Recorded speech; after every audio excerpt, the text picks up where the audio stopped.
بسم اللہ الرحمن الرحیم۔ السلام علیکم دوستو، دنیا بھر کی خبروں میں آج آپ سنیں گے، لیکن اس سے پہلے اگر ہو سکے تو لائک اور سبسکرائب کا بٹن ضرور دبا لیں۔ شکریہ۔ عمران خان نے کہا ہے کہ پاکستان میں سری لنکا والا کام ہونے جا رہا ہے، اب مہنگائی میں مزید اضافہ ہوگا اور عوام باہر نکل آئے گی۔ عمران خان کا کہنا تھا کہ سب کچھ جھوٹ پر چل رہا ہے، الیکشن جھوٹے ہوئے ہیں، اداروں کی ساکھ ختم کر دی گئی ہے، سیکیورٹی تھریٹ کا کہا جا رہا ہے اور یہ بھی جھوٹ ہے، سارا ملک جھوٹ پر چل رہا ہے۔ عمران خان کا کہنا تھا کہ ادارے تباہ ہو چکے ہیں، انتخابات میں پی ٹی آئی کو میدان میں نہیں آنے دیا گیا، ووٹر نے پولنگ ڈے پر ان سے بدلہ لیا لیکن ووٹ کے ذریعے تبدیلی کو تسلیم نہیں کیا گیا، انہوں نے منڈیٹ چھین کر قوم کی امید ختم کر دی۔ عمران خان کا کہنا تھا کہ میری ساری پیش گوئیاں سچ ثابت ہوئی ہیں، اب بتا رہا ہوں کہ پاکستان میں سری لنکا والا کام ہونے جا رہا ہے، اب مہنگائی میں مزید اضافہ ہوگا اور عوام باہر نکل آئے گی۔ ان کا یہ بھی کہنا تھا کہ کوئی ڈیل کی بات نہیں ہو رہی، وکلا تک کو ملاقاتیں بند کر دی گئی ہیں، الیکشن میں دھاندلی کے خلاف ہمارا پرامن احتجاج کا سلسلہ جاری رہے گا، ہم انتخابات میں دھاندلی کے خلاف سپریم کورٹ بھی جائیں گے۔ عمران خان کا کہنا تھا کہ سینٹ الیکشن میں پھر پیسہ چلنے والا ہے، گزشتہ سینٹ انتخابات میں گیلانی کا بیٹا پکڑا گیا تھا، آج تک اسے سزا نہیں ہوئی۔ عراق کی اسلامی مزاحمتی تنظیم نے کہا ہے کہ اسرائیل کے تل ابیب کے بن گورین ہوائی اڈے پر ڈرون حملہ کیا گیا ہے، یہ حملہ غزہ کے عوام کی حمایت کے تسلسل میں کیا گیا ہے اور ہم اس طرح کے حملے جاری رکھیں گے۔ غاصبانہ قبضے کے خلاف جدوجہد اور غزہ کی عوام کی حمایت اور غاصب صہیونی حکومت کی جانب سے جاری قتل عام کے جواب میں منگل کی صبح ہم نے صہیونی حکومت کے بن گورین ہوائی اڈے پر ڈرون حملہ کیا ہے۔ انہوں نے الجلیل کے راش پینا ہوائی اڈے میں واقع صہیونی فوجی اڈے کو بھی نشانہ بنایا، گزشتہ اتوار کو بھی حیفا بندرگاہ پر صہیونی حکومت کے ایک کیمیکل کارخانے کو عراق کی اسلامی مزاحمت نے نشانہ بنایا تھا۔ فلسطینی عوام کی مزاحمت کے دوران دوستو، اس وحشیانہ حملے میں اب تک 31,000 سے زائد لوگ شہید ہو چکے ہیں۔ صہیونی حکومت کو غاصبانہ 75 سالوں کے دوران پہلی بار اسلامی مزاحمتی فرنٹ کی متعدد تنظیموں اور گروپوں کی جانب سے ایک ساتھ حملوں کا سامنا ہے۔ امریکی فوج کی سینٹرل کمانڈ نے بحر احمر میں تباہ کن ڈسٹرائے پر یمنی فوج کے میزائل حملے کا اعتراف کیا ہے، تاہم دعویٰ کیا گیا ہے کہ اس حملے سے کوئی مادی یا انسانی نقصان نہیں ہوا۔ یمنی فوج کے زیر کنٹرول علاقوں سے آنے والے 2 ڈرونز کو روک کر تباہ کرنے کا دعویٰ بھی کیا گیا ہے، یہ حملہ صنع کے وقت کے مطابق صبح 2 بجے ہوا۔ یمنی فوج نے دوستو ابھی تک اس امریکی دعوے پر کوئی رد عمل ظاہر نہیں کیا ہے، دیکھنا یہ ہے کہ آج اس حوالے سے کوئی بیان جاری کیا جائے گا یا نہیں۔ حکومت کا کہنا ہے کہ عمران خان کو 4 ملاقاتوں کی اجازت دی گئی تھی، اڈیالہ جیل کے قریب تخریب کاری کی اطلاعات پر ملاقاتوں پر پابندی عائد کی گئی۔ جھوٹ پر مبنی مہم کے ذریعے ملکی معیشت کو داؤ پر لگانے کی کوشش کی جا رہی ہے، پی ٹی آئی یورپی یونین کو جی ایس پی پلس کا درجہ واپس لینے کے لیے کوشش کر رہی ہے۔ تحریک انصاف نے ملکی معیشت کو نقصان پہنچانے کے لیے مکروہ مہم کا آغاز کر رکھا ہے، پی ٹی آئی نے یورپی یونین کو جی ایس پی پلس کا درجہ واپس لینے کے لیے کوشش کر رہی ہے۔ یورپی یونین کو ایک غلط بیانیہ دیا جا رہا ہے جس کو بے نقاب کرنا ناگزیر ہے، ایک سازش کے تحت معیشت پر وار کیا جا رہا ہے۔ حکومت کا مزید کہنا ہے کہ عمران خان کو جیل میں 3 کمرے، کچن اور واک کے لیے راہداری فراہم کی گئی ہے۔ پی ٹی آئی نے آئی ایم ایف کو خط لکھ کر گھناؤنی حرکت کی ہے۔ بھارتی ریاست مہاراشٹر کی حکومت نے تمام دستاویزات میں اولاد کے نام کے ساتھ ماں کا نام لکھنا بھی ضروری قرار دے دیا ہے۔ تمام سرکاری دستاویزات میں ماں کا نام بھی شامل کیا جائے گا، اس فیصلے پر عمل درآمد 1 مئی 2024 سے کیا جائے گا۔ تمام سرکاری دستاویزات جن میں برتھ سرٹیفکیٹ، تعلیمی دستاویزات، جائیداد کے دستاویزات، آدھار کارڈ اور پرائمری اکاؤنٹ نمبر کارڈ بھی والدہ کے نام پہ لکھا جائے گا۔ یوکرین کے صدر نے دعویٰ کیا ہے کہ ہماری فوج اور کمانڈروں نے مشرقی یوکرین میں روس کی پیش قدمی روک دی ہے۔ یوکرین کے صدر کا کہنا ہے کہ روس کی پیش قدمی روک دی گئی ہے اور حالیہ مہینوں میں یوکرینی فوجیوں کی پوزیشن بہتر ہو چکی ہے۔ یوکرینی صدر کا مزید کہنا ہے کہ ہماری فوج اور کمانڈروں نے مشرقی یوکرین میں روس کی پیش قدمی روک دی ہے۔ ان کا کہنا تھا کہ گزشتہ 3 مہینوں میں ہماری پوزیشن بہتر ہوئی ہے۔ پولینڈ میں ایک امریکی سفیر نے وارسا میں 10,000 سے زائد امریکی فوجیوں کی تعیناتی کی اطلاع دی ہے۔ ان کا کہنا ہے کہ اس وقت پولینڈ میں 10,000 سے زیادہ امریکی فوجی تعینات ہیں۔ وہ مختلف فوجی مشقوں میں حصہ لیتے ہیں اور پولینڈ کی فوج کے ساتھ مل کر ٹریننگ حاصل کر رہے ہیں۔ امریکی فوج نے فروری 2022 سے پولینڈ میں تعینات فوجیوں کی تعداد کو 2 گنا کر دیا ہے۔ اس سے پہلے اس خطے میں امریکہ کے تقریباً 5,000 فوجی تعینات تھے۔ مارچ 2023 میں پولینڈ کی وزارت دفاع نے اعلان کیا تھا کہ ملک پہلے مستقل امریکی فوجی اڈے کی میزبانی کرے گا۔ امریکی میڈیا نے دعویٰ کیا ہے کہ رافیہ میں اسرائیل کی فوجی کارروائی اسرائیل کے حوالے سے امریکی پالیسی میں تبدیلی کا باعث بن سکتی ہے۔ صدر جو بائیڈن اور اسرائیلی وزیر اعظم نیتن یاہو نے حالیہ دنوں میں غزہ جنگ کے حوالے سے متضاد ریڈ لائنیں کھینچی ہیں، جس کی وجہ سے آئندہ چند دنوں میں رافیہ پر اسرائیلی حملہ ہو سکتا ہے۔ امریکی حکام نے دعویٰ کیا ہے کہ رافیہ میں اسرائیل کی فوجی کارروائی سے امریکی پالیسی میں اہم تبدیلی آنے کا امکان ہے، جس میں اقوام متحدہ میں اسرائیل کا دفاع ختم کرنا اور غزہ میں اسرائیلی افواج کی جانب سے امریکی ہتھیاروں کے استعمال پر پابندیاں عائد کرنا شامل ہوں گی۔ دوستو، نیتن یاہو نے دراصل کہا تھا کہ ان کی ریڈ لائن یہ ہے کہ اسرائیل کو رافیہ میں داخل ہونا چاہیے، جہاں جنگ سے بے گھر ہونے والے 10 لاکھ سے زائد فلسطینی شہری غزہ کی انتہائی جنوبی حصے میں آخری پناہ گاہ کے طور پر پناہ لیے ہوئے ہیں۔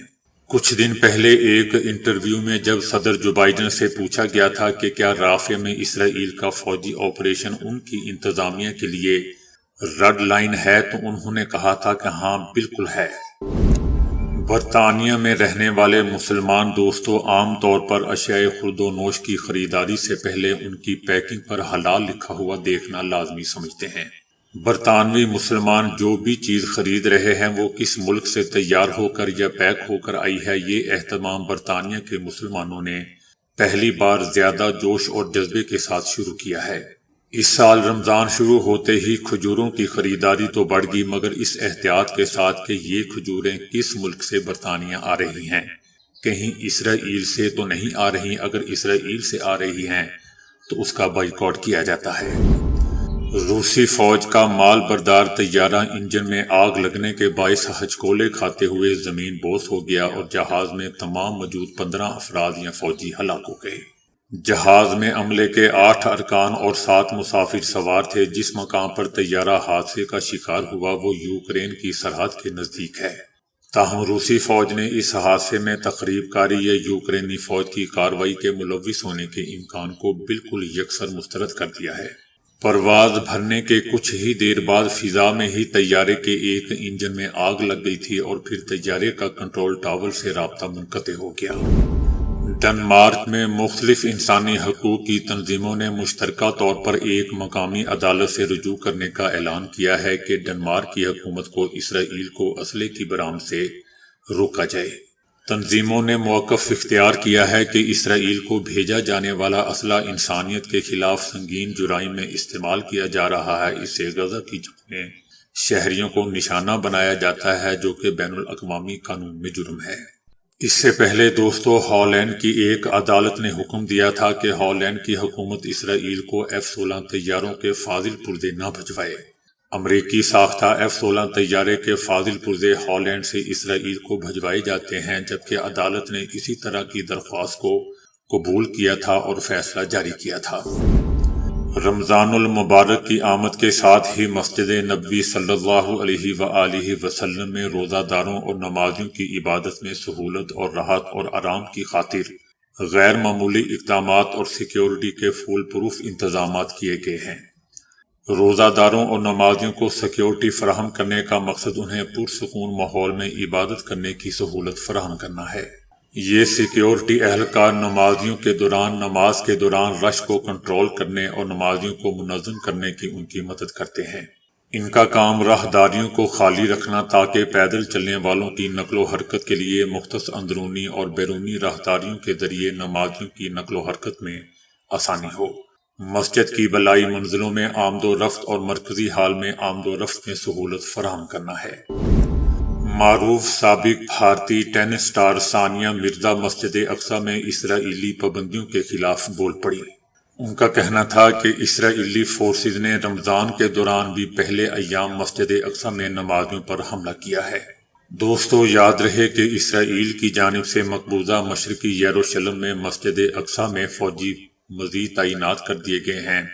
اسرائیلی فوج کی جانب سے دستوں کی تعیناتی رمضان میں فلسطینیوں کی جانب سے مسجد اقصی میں تراویح کی نماز کی ادائیگی کے پیش نظر کی گئی ہے۔ اقوام متحدہ کا کہنا ہے کہ غزہ کے لیے امدادی سامان سے لدے ایک ٹرک کو اسرائیلی حکام نے واپس بھیج دیا ہے۔ ادارے کا کہنا تھا کہ غزہ کے لیے سامان سے لدے ٹرک کو اس لیے واپس بھیجا گیا کیونکہ طبی کٹس کے اندر کینچی موجود تھی۔ اقوام متحدہ کا کہنا ہے کہ اسرائیلی فوج نے بے ہوشی کی ادویات اور پانی صاف کرنے والی گولیوں جیسی اشیاء پر اس لیے پابندی لگائی کیونکہ ان کا دوہرا استعمال ممکن ہے اور عسکریت پسند اسے دوبارہ اپنے استعمال میں لا سکتے ہیں۔ جہاں رمضان کے مہینے میں غذائی اجناس کی خریداری غیر معمولی حد تک بڑھ جاتی ہے دوستو، وہیں سعودی عربیہ میں خوراک بڑے پیمانے پر ضائع بھی ہوتی ہے۔ اس سے غذائی تحفظ کے مسائل کے بارے میں خطرے کی گھنٹی بجنے لگتی ہے۔ سعودی حکومت کا کہنا ہے کہ سعودی عرب میں خوراک کے ضیاع سے ملک کو سالانہ تقریباً 40 ارب ریال کا نقصان ہوتا ہے، جبکہ ملک میں ہر ایک فرد سالانہ تقریباً 184 کلو گرام ضائع کرتا ہے، جس سے نایاب وسائل جیسے پانی، زمین، توانائی، انسانی وسائل اور دیگر کے ضیاع کا خطرہ بڑھ جاتا ہے۔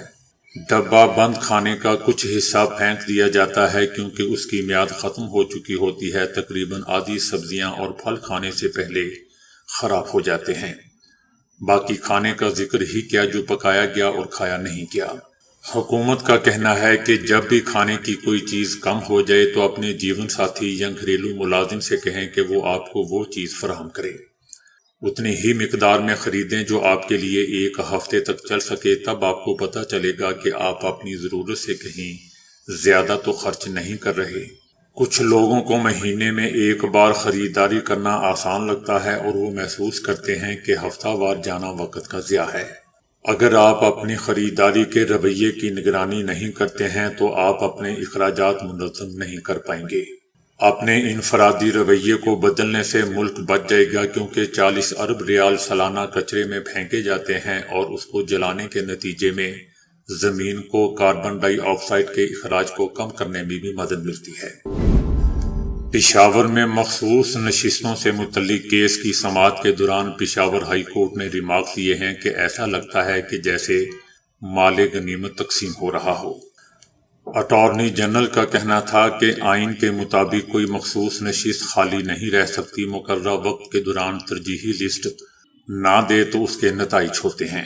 الیکشن ایکٹ 104 اور رولز کے مطابق سیٹ جیتنے والی پارٹی کو مخصوص نشستوں کی لسٹ پہلے سے ہی جمع کرنی ہوتی ہے۔ عدالت نے کہا کہ اگر آزاد امیدوار کسی پارٹی میں شمولیت اختیار کر لے تو کیا اس کو مخصوص نشستیں نہیں دی جا سکتی؟ اٹارنی جنرل نے جواب دیا کہ دی جا سکتی ہیں، لیکن اگر پارلیمان میں اس پارٹی کی کوئی نمائندگی ہو تب۔ ایک موقع پر جسٹس اعجاز انور نے ریمارکس دیے کہ یہ تو ایسا ہوا ہے کہ مال غنیمت تقسیم ہوتا ہے تو جو چیزیں باقی رہ جاتی ہیں پہلے والے لوگوں میں دوبارہ تقسیم کر دیتے ہیں، جس پر وکیل کامران منتظر نے کہا کہ نہیں، اس پارٹی سے ٹرین مس ہو چکی ہے۔ برطانیہ میں ایک خاتون نے سونار کی آنکھوں کے سامنے کمال چالاکی سے 80 کروڑ کے ہیرے پتھروں سے تبدیل کر کے ہتھیا لیے اور فرار ہو گئی۔ دنیا کی یہ چلاک ترین عورت مے فیئر جیولرز پر گئی اور وہاں 42 لاکھ پاؤنڈ مالیت کے ہیروں کی جگہ پتھر رکھ دیے اور ہیرے لے کر واش روم جانے کے بعد وہاں سے نکلی اور فرار ہو گئی۔ یہ تمام واردات اس نے دکاندار کی آنکھوں کے سامنے کمال چالاکی سے کی۔ اس خاتون کا نام لولکا دوست بتایا گیا ہے، جو خود کو ہیروں کی ماہر بتا کر دکاندار سے ملی تھی اور ہیروں کی انسپیکشن کے بہانے اس نے ہیروں کو پتھروں سے تبدیل کیا تھا۔ اس کی واردات کا پول CCTV کیمرے کی فوٹیج سے کھلا۔ پولیس کا کہنا ہے کہ ملزمہ واردات کے بعد ملک سے ہی فرار ہو چکی ہے۔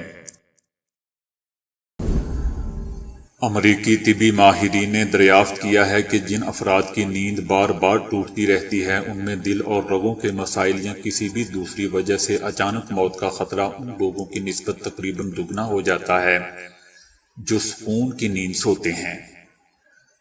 یہ تحقیق دراصل ایک جامع تجزیہ میٹا انالیسس ہے جو امریکہ کے ماہرین نے کیا ہے۔ اس جامع تجزیے میں انہوں نے گزشتہ برسوں میں کیے گئے 22 تحقیقی مطالعات کا جائزہ لیا، جن میں اوسطاً 62 سال کی عمر کے 42,000 سے زیادہ افراد شریک تھے۔ تجزیے سے معلوم ہوا کہ جن لوگوں کو شکایت تھی کہ وقفے وقفے سے ان کی نیند ٹوٹ جاتی ہے، جس کے باعث وہ گھنٹوں نیند لینے کے بعد بھی چاق و چوبند محسوس نہیں کرتے، ان میں رگوں اور دل سے متعلق بیماریوں کے علاوہ دیگر اسباب سے اچانک موت کی شرح مسلسل کئی گھنٹوں تک سکون کی نیند سونے والوں سے نمایاں طور پر زیادہ تھی۔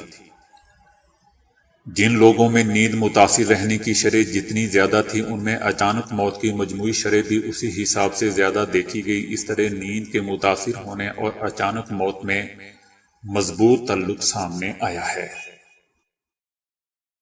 تو دوستو، ابھی کے لیے اتنا ہی۔ ویڈیو کو لائک اور شیئر کرنے کا بہت بہت شکریہ۔